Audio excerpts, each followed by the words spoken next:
Hi, and welcome to the talk on unleashing AI for real-time scalable applications.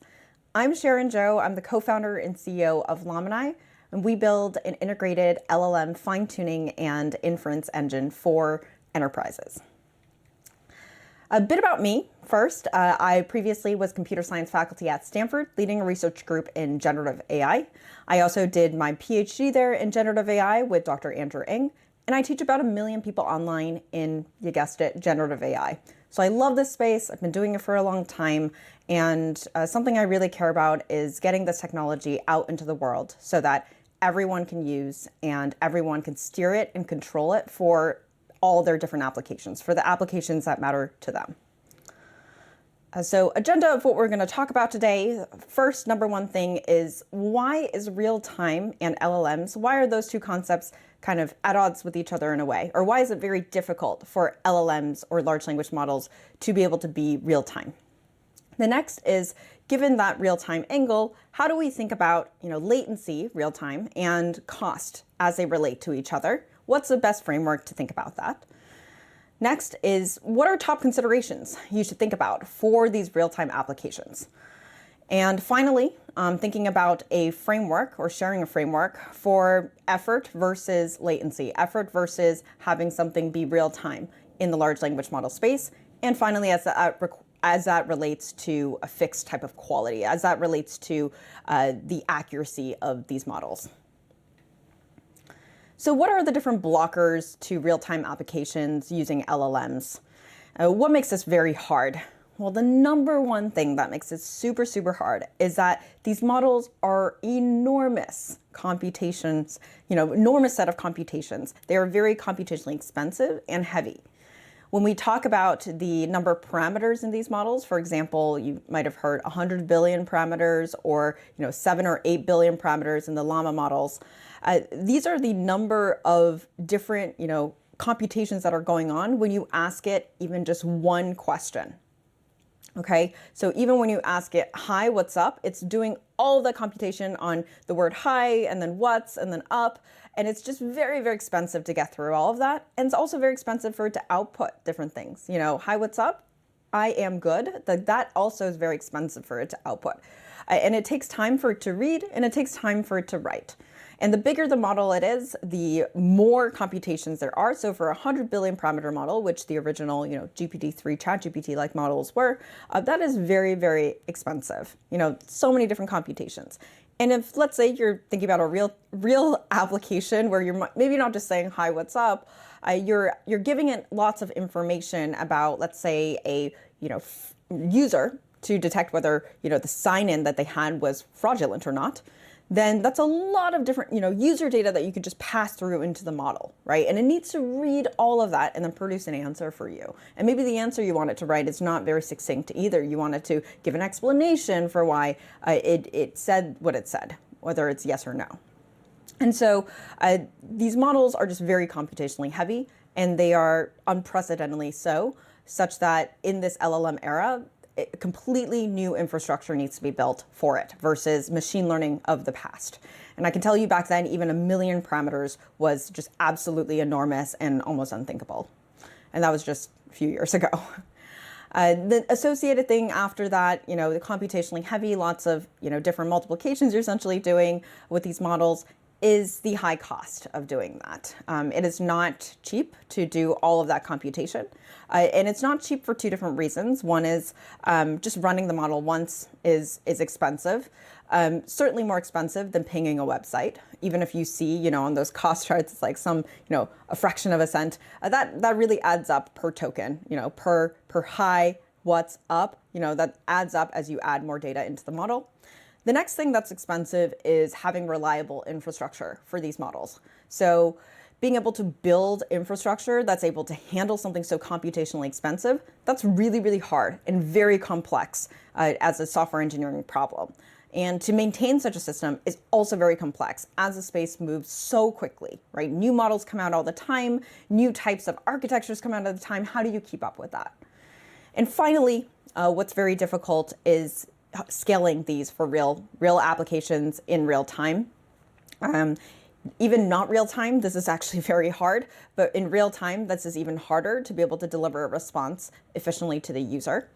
And in a real application, you're probably not calling the model once, you're probably calling it many times, whether that be many different requests coming in from different users, whether that be many requests coming in from the same user as they are trying to chat with the model and get a response back very efficiently, or if there's just production usage at all across multiple different users pinging the server essentially at the same time.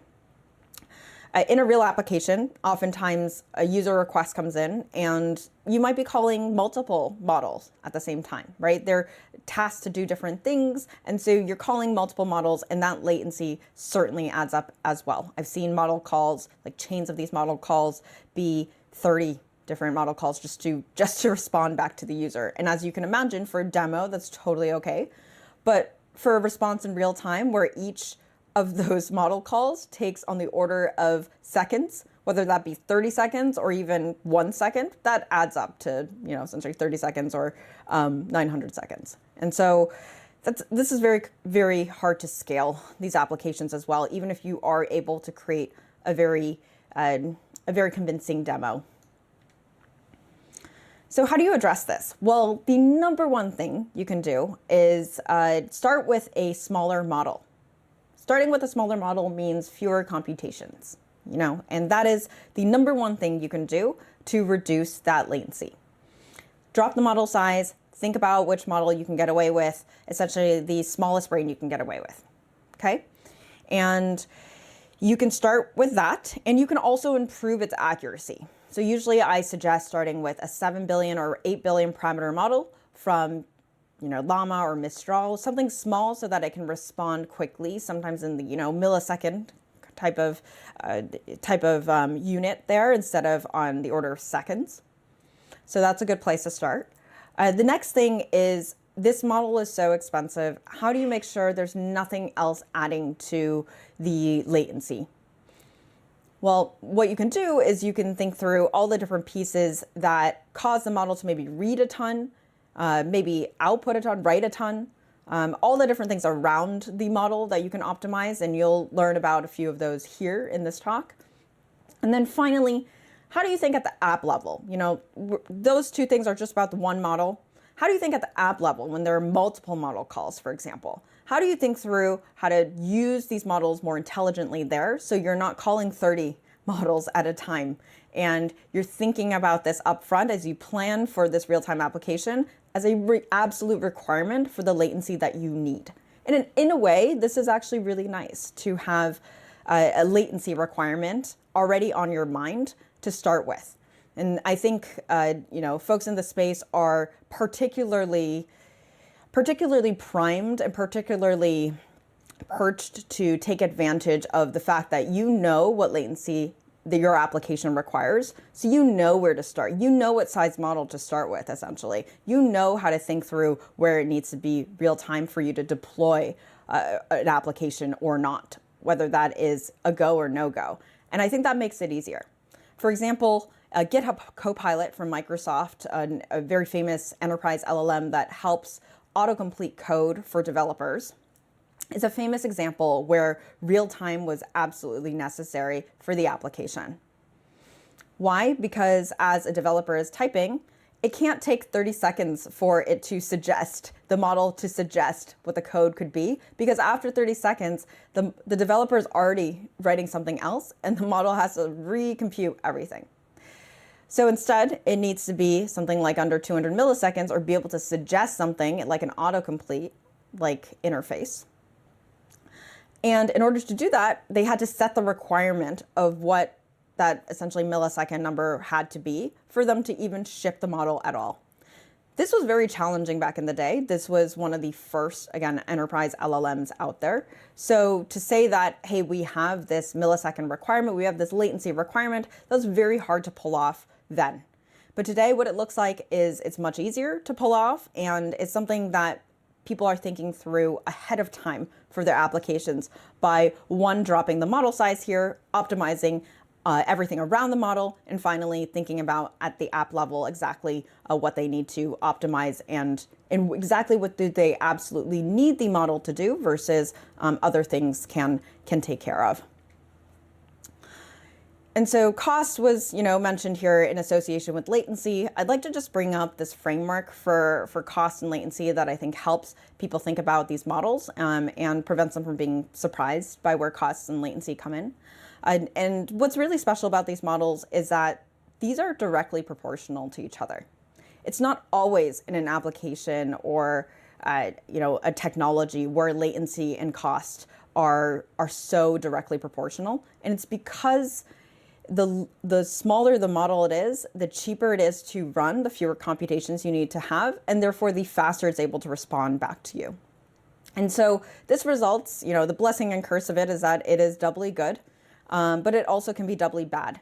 And you can see that for the major foundation models and foundation model companies that release different models like GPT-4 from OpenAI or Claude 3 from Anthropic or Gemini 1.5 from Google, you can see that whenever they're improving the model, they are also, they're usually letting the latency go down while the cost goes down as well so that they can serve more users faster. And so that's why you'll see that association when a new model is dropped. And that's largely because these two concepts, these two topic areas, these two factors that come out of this model, they are directly proportional to each other. And these companies are thinking very deeply about how do I get away with a smaller model that people can still use so that I can also lower the cost for my user and also respond much faster to each user and therefore be doubly good to handle many more user requests. Okay, so now diving into top considerations for your real-time application. I kind of had 3 here for us to go through. They are in order of, the most difficult thing to pull off, but also the most important thing to get right, and the hardest thing, but the biggest bang for your buck, honestly. And then going down to something that's easier from something that's close to the model, and then things that are around that model. So let's just dive into this. So the model itself, the model size matters a lot, as I've stressed throughout this talk. And just to go into what this means, there's actually a little bit of an asterisk here. So fewer computations are great, but actually you can actually get away with a larger model where you only activate a few of its parameters when you do ask it a question or you do give it a request. And that, in effect, makes it so that it's cheaper and lower latency when you do run it. Okay, so what does this mean? This means that there's no more big model versus small model paradigm. We are actually entering into an interesting time when you can get both. And one of the famous examples of this is GPT-4. They are using what's called a mixture of experts, which is essentially this idea of having multiple experts. So the model itself across its many experts, I think it's about 8 experts, is very smart across all of them. Just like if there's one giant expert, which is the original case with ChatGPT. Now, GPT-4, you have multiple experts. So a request comes in, you say, hi, what's up? It routes to one of the experts. It's really good at responding to chats, and it's able to say, hey, I'm good. And one of those experts is only a fraction, like an eighth of the entire model. So it's much, much faster than going through all the different parameters, even ones that are maybe basically irrelevant to the idea of responding in a casual chat. And then when you give it, user data and you're trying to detect fraud on the user data, that routes to another expert and doesn't pay attention to those other experts. And so it's able to activate only fractional pieces of this model. And this is called a sparsely activated model, and you'll see more of this and what to do with this later on as we talk about this. But this is very, very special in terms of the new paradigm that we're entering with these models. The next thing that you can get away with the model is improving its quality. So out of the box, the larger models tend to do better. So a large model will just be able to learn much more information. Right? Its brain is bigger, essentially, is how you can think of it as an analogy. But a smaller model is much faster and might not be as smart initially. But you can tune it fine tune it typically so that you can improve the quality, lift its accuracy specifically on your use case, and not have to think about the hi, what's up example and actually be able to detect fraud if that is actually what you want it to do. So you can actually, instead of essentially it's almost like isolating that expert and saying, hey, I actually just care about that one of those experts. So I'll share with you exactly how to improve that quality while maintaining this small size of the model. And you can take advantage of both of these facts, that you can have sparsely activated models while also improving the quality of a sparsely activated model. So you can imagine each of your experts are instead tuned to different users, and you still want them to kind of all be part of this same model because you still want it to kind of share that information across that model, but you want it to be routed efficiently so that when one request comes in, it's able to route efficiently to the right expert. So more on that later, but essentially you can merge these two concepts. Now, getting closer to the things around this model, one thing to consider is not just latency. I see a lot of people having comparisons of just latency, so time to the first token that they get or time between tokens of output from the model. That's great, but in reality, oftentimes what we care about is not just latency, but also scalability of that latency. So batch latency, throughput of the different requests coming in. And what does that look like? So being able to have multiple requests kind of feed in and the model not have to wait in a queue from those requests. Instead, it's able to, say I can, as I'm in the middle of processing one request, especially if these requests take on the order of seconds or even just a very long time in general in milliseconds, another request can start in parallel. That's really, really important for throughput in this case, so that you're not doing things serially. And that lowers what we call batch latency. So latency of an entire batch as you're able to take in multiple requests and batch them, even if you're not explicitly batching them and they don't come in at the exact same time.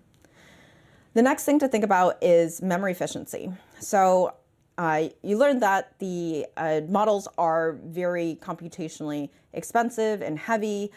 They also take up a lot of memory because they're just big to store inside of your computer. And if you have a model that is designed for one task, like being able to say, hi, what's up, and you have a model that's designed for another task to handle fraud, detecting fraud, then switching between them is very expensive. You have to take it off of memory and load the other one onto memory, right? Or you can have them both in memory. You have to do something about memory. Memory matters here. And so what can you do? Well, there's this technology called adapters. And what adapters are being able to have a base model that's still the same. So typical base models like Llama 3 from Meta or Mistral 3 from Mistral. And these base models are good at general tasks. You can think of them as being pretty good at everything, but perfect at nothing, okay? And so they're good at general tasks, general reasoning capabilities, general intelligence. On top of that, you might want to customize the model so it's good at your task in particular. And instead of copying this model and customizing each one at a time, you can instead tune these adapters, is what we call it. So these adapters are able to tune weights, essentially pieces of the model, only fraction of the model, and be able to do that outside of that larger piece of the model. And as a result, it's much smaller. It's a much smaller piece so that you can quickly and efficiently swap them as you're running them. And to give you a sense of a real application of what this looks like is, let's say you have 1,000 different models, custom models, each for your maybe 1,000 different users.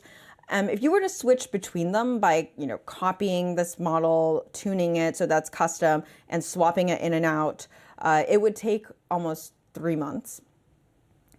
But with these adapters, because it's so efficient, it's using only a little fraction of the model, you're able to get away with this switching across 1,000 of these adapters while keeping the base model there in memory all the time the same. You're able to get away with this in just under 3 milliseconds. So just completely different paradigm here, right? If you can swap between them in under 3 milliseconds, obviously this makes it so that you can deploy something like this in real time. However, if you're swapping across these models, these heavy things, or copying, you're deleting it from memory, and it takes nearly 3 months, you're obviously not going to you're obviously not going to be using that paradigm. Finally, the last thing you can do that'll help your developers out significantly is if you are using these models programmatically, you do often expect some type of output from the model so that you can feed into some other piece of your pipeline, whether that be hitting an API, another system in your overall infrastructure. Being able to have structured output of the model is very, very helpful for development. So it's not always just unstructured text coming out. And the way to achieve that is either you can post-process the data, so you can just take the blob that's coming out and hope to catch all the possible errors and parse it. And sometimes that doesn't work, and you have to recall the model over and over again. I've seen people call the model until it fails. And obviously that adds up in latency. If you call it 5 times, it all fails. Even if it works the 5th time, the latency really just adds up huge. Being able to get reliable structured output is essential for being able to pass it on to another application, or even to provide reliable, unhallucinated outputs. And one example of that is, you can pass in essentially a list of user IDs and expect it to only output one of them, given, let's say all this history about this user, and it's trying to identify which one. And in this case, what we're doing here is modifying the decoder of these models so that it can only output in one of those user IDs. And this way, you're structurally kind of changing the model and how you use the model. And this makes it possible for you to get a guaranteed integer out that follows that list of integer user IDs that you expected. So this will reduce post-processing time considerably, and then also be able to heavily reduce latency because you don't have to either post-process or call the model again.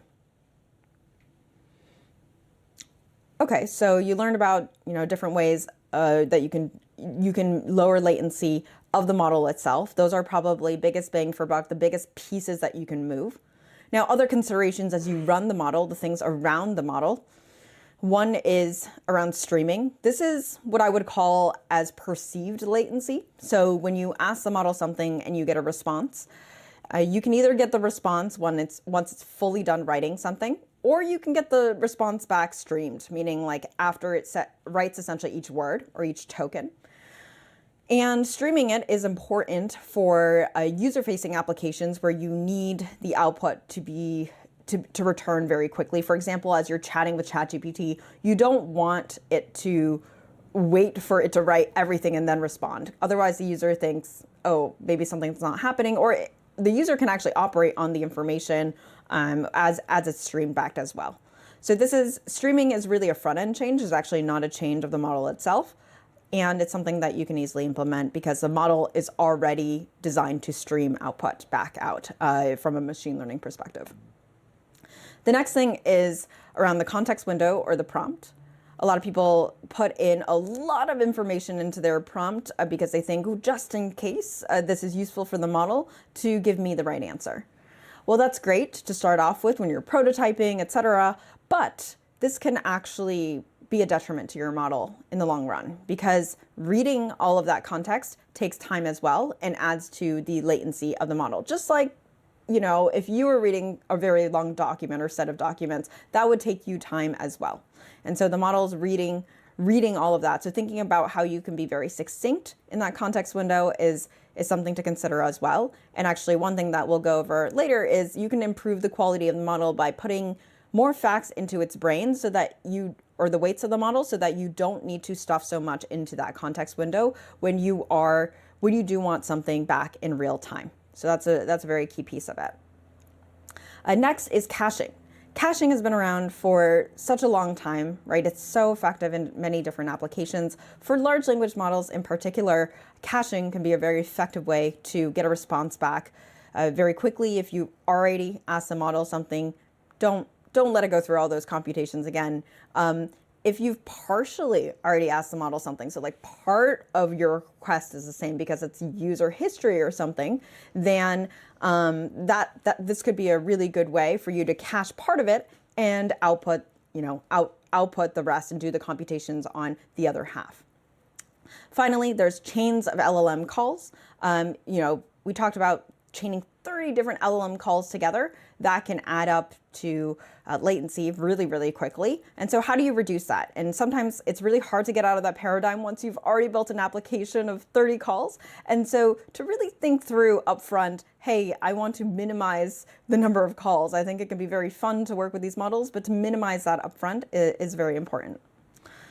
Okay, next, let's talk about, we talked about latency as it relates to quality a little bit, but what kind of effort is needed to get to a certain quality while reducing latency? And effort is really the right word here because it's how much you put in. These, machine learning is iterative and it's probabilistic.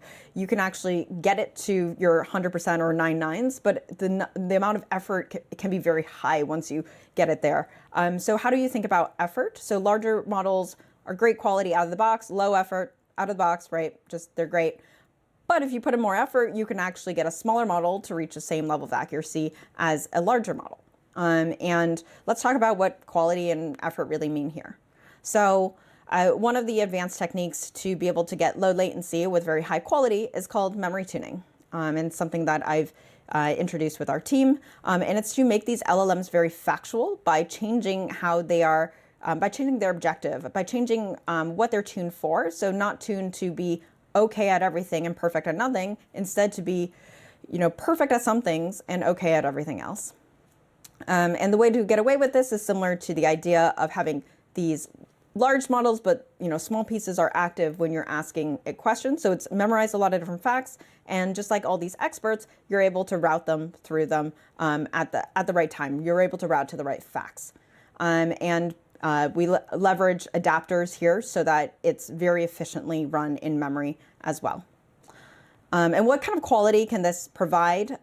These are real case studies from Fortune 100 companies to be able to lift accuracy from something like 50% on Texas SQL. And this is internal evaluation metrics. So these are their actual, real world use case metrics. And they could lift it up to 95% accuracy in a couple of days, even though they spent months on the 50% accuracy using advanced RAG and instruction fine-tuning. Copy AI, one of the leading AI companies out there, was able to build a classifier on their own for over 1,000 different classes for one of their Fortune 100 customers as well. And this dramatically reduced manual work for it.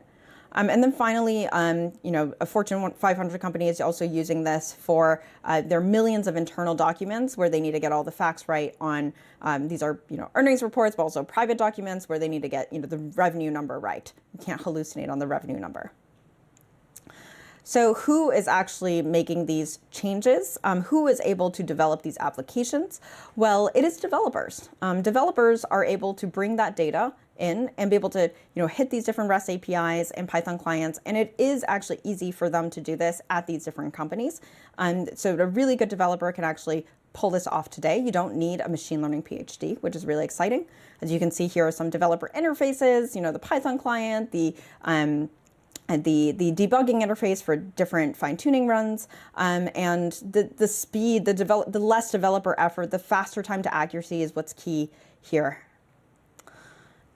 And just to go into the technique a little bit, so these memory experts are, in this array, they're essentially these experts that you can swap in and out. And as you can see, this is being added into the model, added into the adapter when you're asking it a question. So these experts could be, facts the model has remembered of different users. So the different red ones could be facts here of different users. The purple ones could be, about documentation internally, about fraud. And so they're selectively chosen when you do ask the model something.